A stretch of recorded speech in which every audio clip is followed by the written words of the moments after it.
Namaste. Myself Reni Khurana, Assistant Professor, Faculty Physiotherapy and Diagnostics, JVM, Rajasthan. Today we are going to discuss about principles and assessment of physiotherapeutic management of Guillain-Barré syndrome or GB syndrome. Guillain-Barré syndrome, also called acute inflammatory demyelinating polyneuropathy, affects 1 to 2 new persons per 1 lakh population each year. It can strike anyone without warning, regardless of gender, age, or ethnic background. About 50% of patients initially develop abnormal sensations such as tingling of the feet or fingers, and 25% initially develop muscle weakness, example, difficulty climbing stairs, getting up from a chair, or cramping. And 25% begins with a combination of abnormal sensations and weakness. Pain is also a common symptom, sometimes experienced as a deep aching or cramping in the buttocks, thighs, or between the shoulders. Disability caused by GBS generally progresses over the course of a few days to 4 weeks, with weakness starting distally and ascending in a matter of hours to days.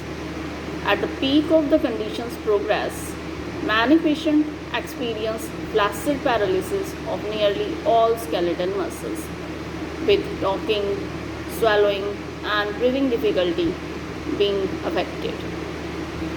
70% of patients lose some strength in respiratory muscles that can lead to shortness.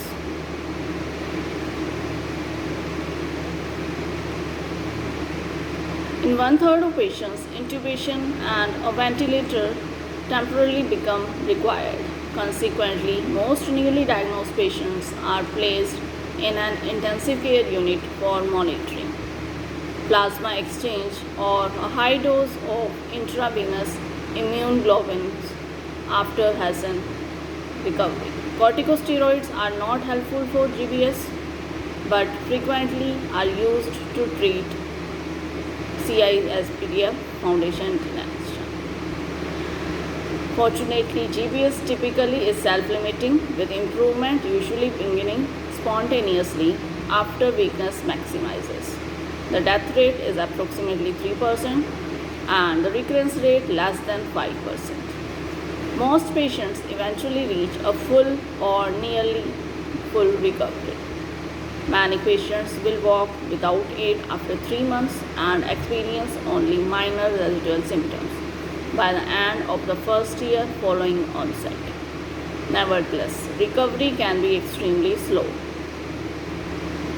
and 5 to 20% of patients are left with significant residual symptoms that lead to long-term disability and prevent a successful return to their prior lifestyle. Acute motor axonal neuropathy, it is the variant of GBS, initially was recognized by Westerns as epidemic of paralysis in children in rural northern China, and first was named the Chinese paralytic syndrome. It often follows diarrhea from a Campylobacter jejuni, does occur occasionally in the Western world, but unlike classic GBS, does not affect sensory nerves and more often progresses sufficiently to require ventilator support.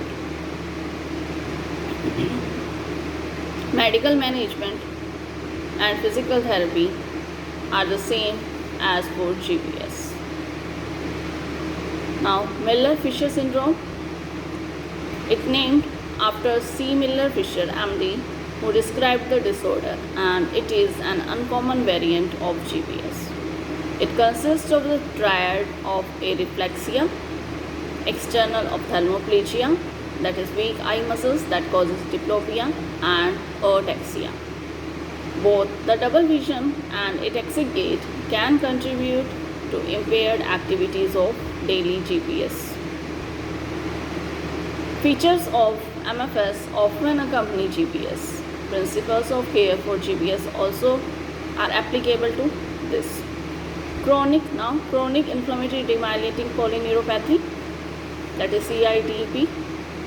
It is a chronic counterpart to GB syndrome and also is characterized by symmetrical weakness and sensory changes.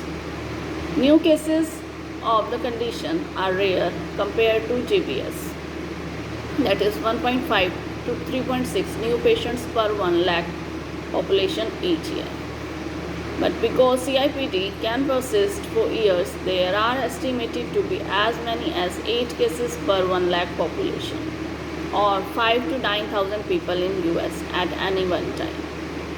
In contrast to GPS, CIDP develops slowly, often over the course of 2 months or longer. It can manifest in a variety of patterns. However, the most common is a series of recurrent relapses and remissions of ascending weakness over the course of years.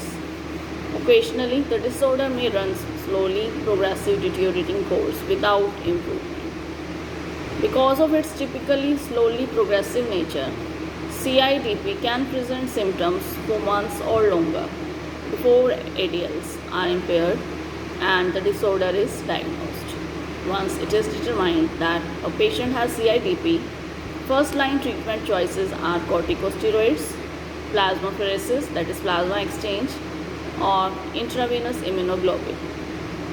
In contrast to GBS, breathing, swallowing, and speaking are rarely affected, though it is still important to establish a diagnosis and set a course of treatment as soon as possible. If left untreated, or if treatment is significantly delayed, CIDP can lead to severe damage that may not be entirely recoverable.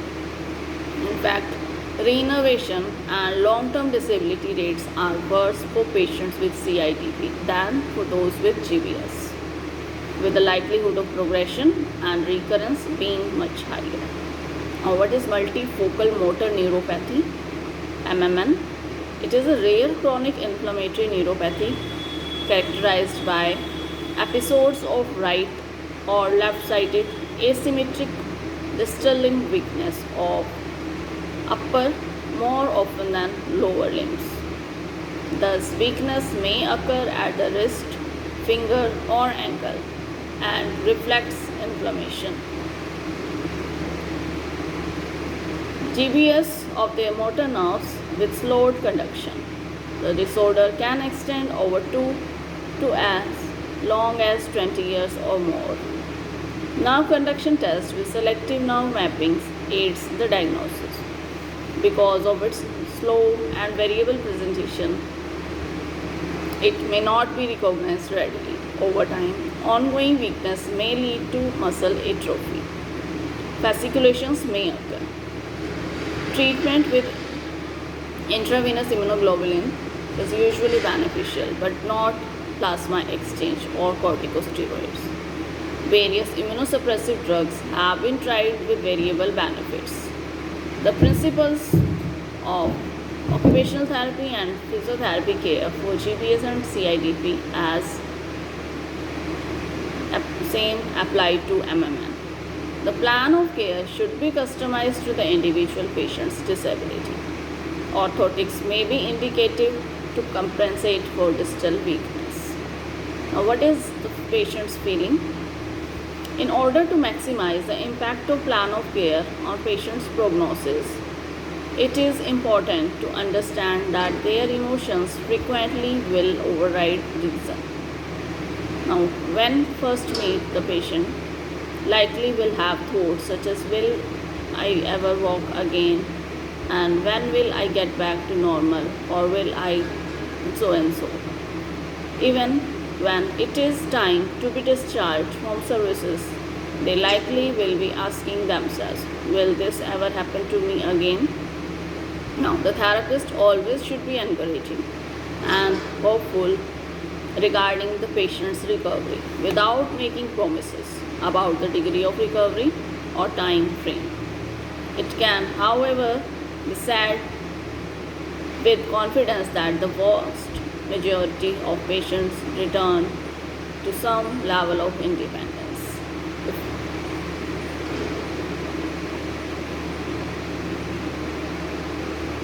They should recognize work with patient as fear and anxiety. Patient went from being completely independent and to experience at least some level of dependence on others for no apparent reason and in a short amount of time. If they are still in the acute stage of the condition, they and their caregivers are looking desperately for answers and may be thinking the worst. Once stabilized, patient probably will continue to experience some anxiety during quiet time alone during treatment. Because GBS and CIDP are rare, often not diagnosed immediately, and the reason for their having development the condition uncertain, patients and caregivers often wonder whether their condition may worsen. Pain can be significant with GBS, occurs less often with CIDP, and contributes significantly to patient anxiety.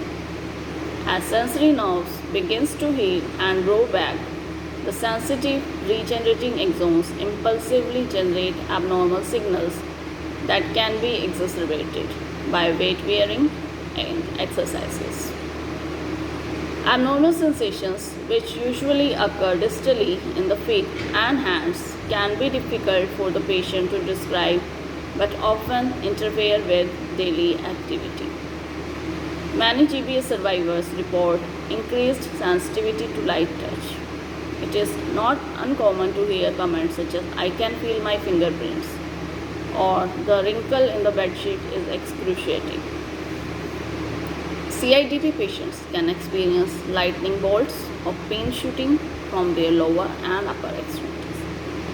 Always ask a patient for permission before touching them and think of how their plan of care may affect their sensory system.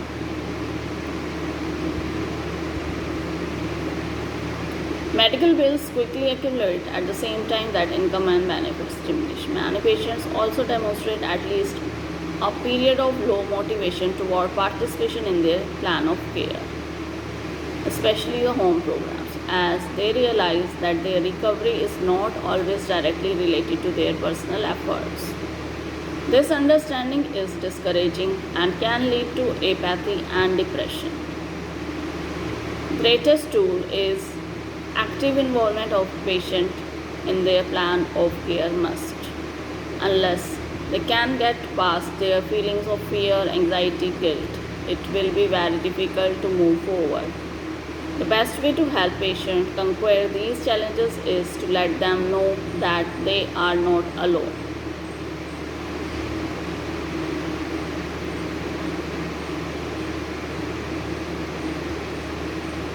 The evaluation will vary somewhat based on the setting in which a patient is being seen, as well as their current status in the pathology process. Patients with GBS frequently begin care in the intensive care unit of a hospital, then progress to a subacute setting in a rehab department or outside rehab facility, and eventually to home-based or outpatient therapy. Patients with CIDP, on the other hand, usually begin with outpatient or home-based therapy and only visit a hospital or rehab department if they experience severe symptoms associated with relapse or if long-term dependent care is required. It is not uncommon for occupational therapists to address primarily the upper body and ADLs, while physiotherapist focuses on the lower body and mobility. However, this is certainly not universal and may depend on the given site's policies and the specific state's practice act. Regardless of whom ultimately is the responsible for each aspect of an initial evaluation, therapists should be ensured to include components in their assessment. Caregiver interview. The most important part of any evaluation is the patient interview. Only the patient can tell you how they are feeling, what they have experienced, and where they want to be after therapy. Be conscious and respectful of their emotions. Interview is also a good time to assess caregiver and environmental support that the patient has at home and what their needs may be after discharge. Sensory assessment. Ask the patient if they are sensitive to touch, and if so, where and what types of touch are aggravating or painful before placing a finger on them. There is no quicker way to lose a patient's confidence and set a negative precedence for evaluation and future treatment than to begin by causing pain. Of the most commonly used tests to evaluate sensation, touch and pressure and touch localization are the most important to assess during the initial evaluation. By the use of filament test kit or other acceptable means as tolerated. Sensation should be reassessed frequently to track progress of reinnervation, monitor muscle soreness, and avoid causing undue pain during therapy. Now, inspection of skin.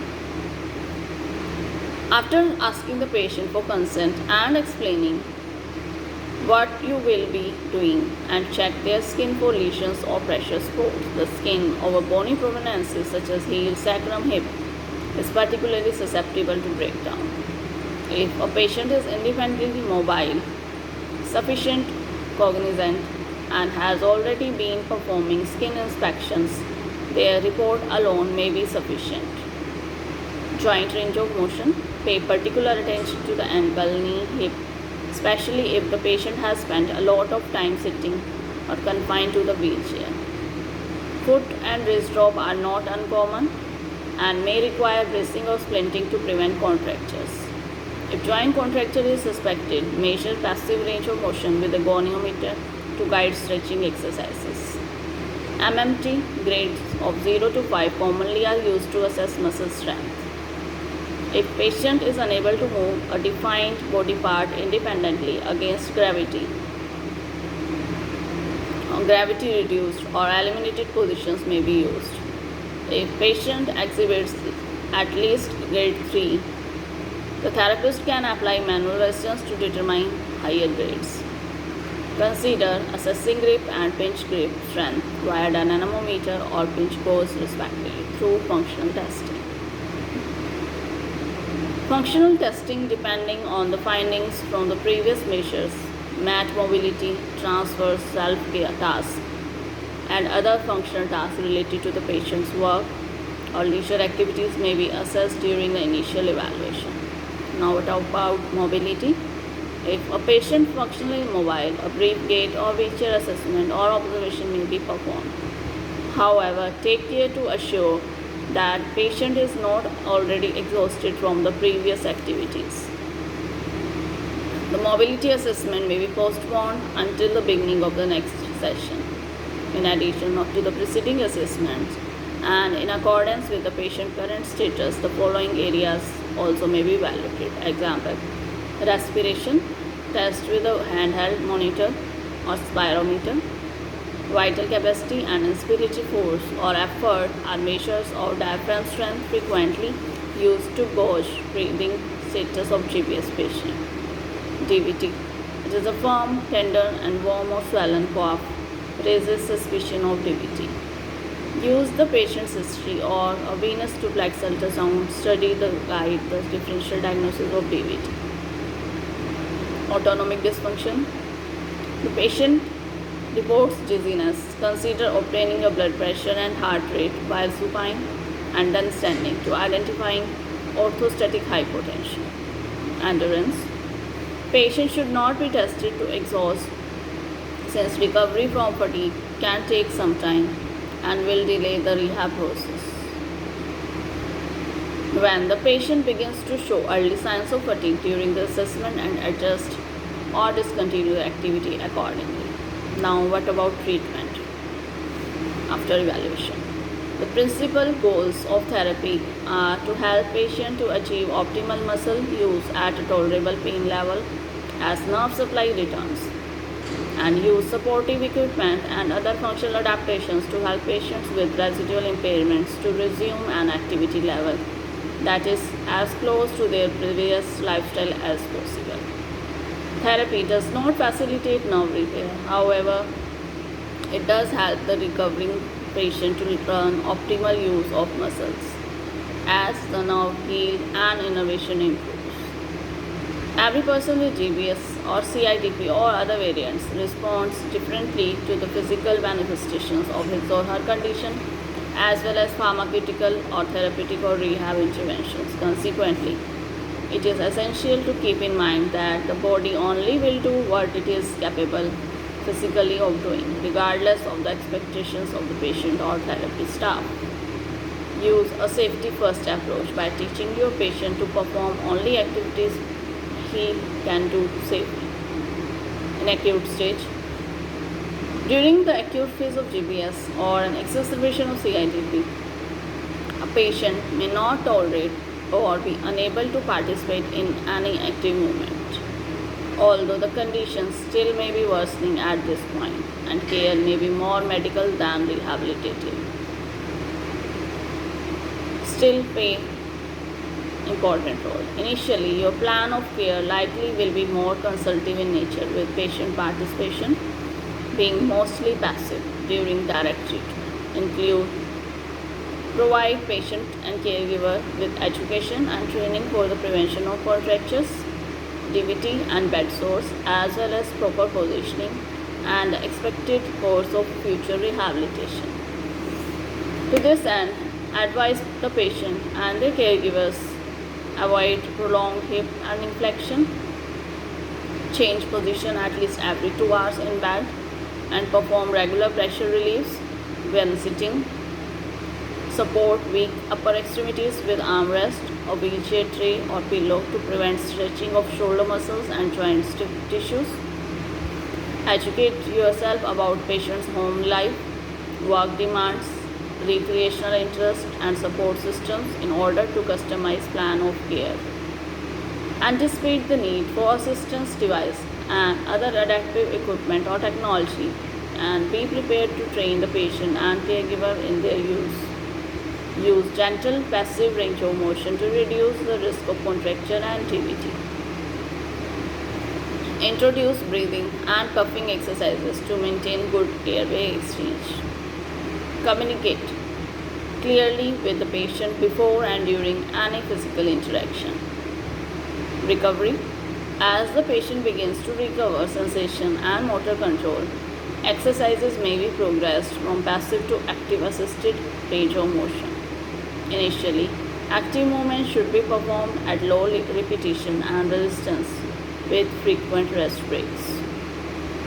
A powder board, slings, and even hydrotherapy with exercises performed in a pool or large tub can facilitate the active movement of muscle groups that are not yet able to move independently against gravity.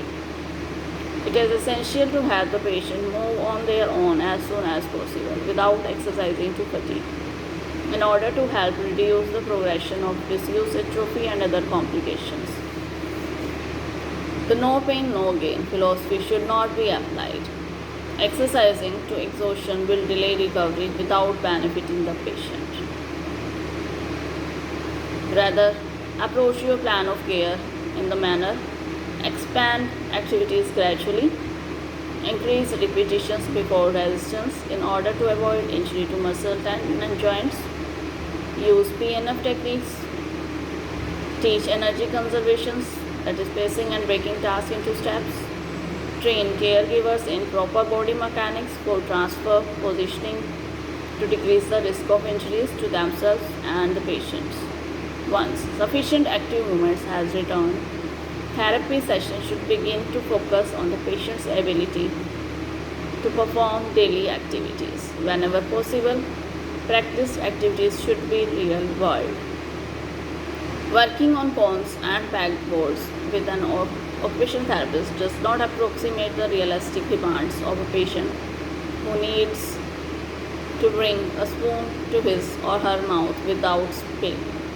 Nor does performing 10 repetitions of knee extension with physiotherapist represents the patient's ability to get up from the chair in which they are sitting. Several possible functional activities include bed mobility, transfers, gait, wheelchair mobility, sitting, standing balance while reaching, dressing, feeding, bathing, toileting, writing, typing, leisure activities, or reintegration into the work environment. Remember that pain can be the prominent factor during the entire course of recovery.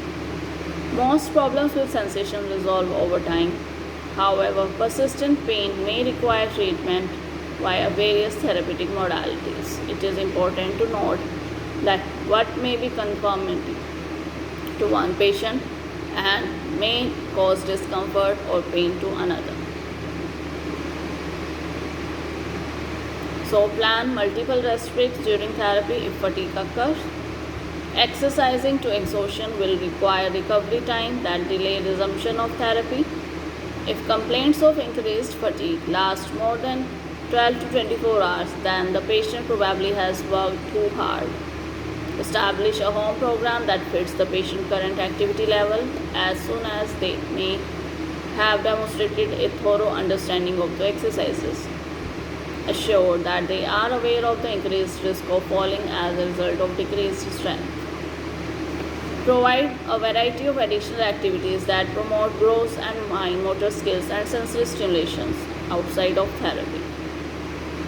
Consider adding aerobic training at a moderate rate of perceived exertion on Borg scale as soon as the patient's doctor indicates that it is safe to do so. Provide your patient with adaptive or compensatory strategies and equipments as needed. Continue to perform follow-up assessments so that plan of care may be altered to reflect new abilities. Thank you.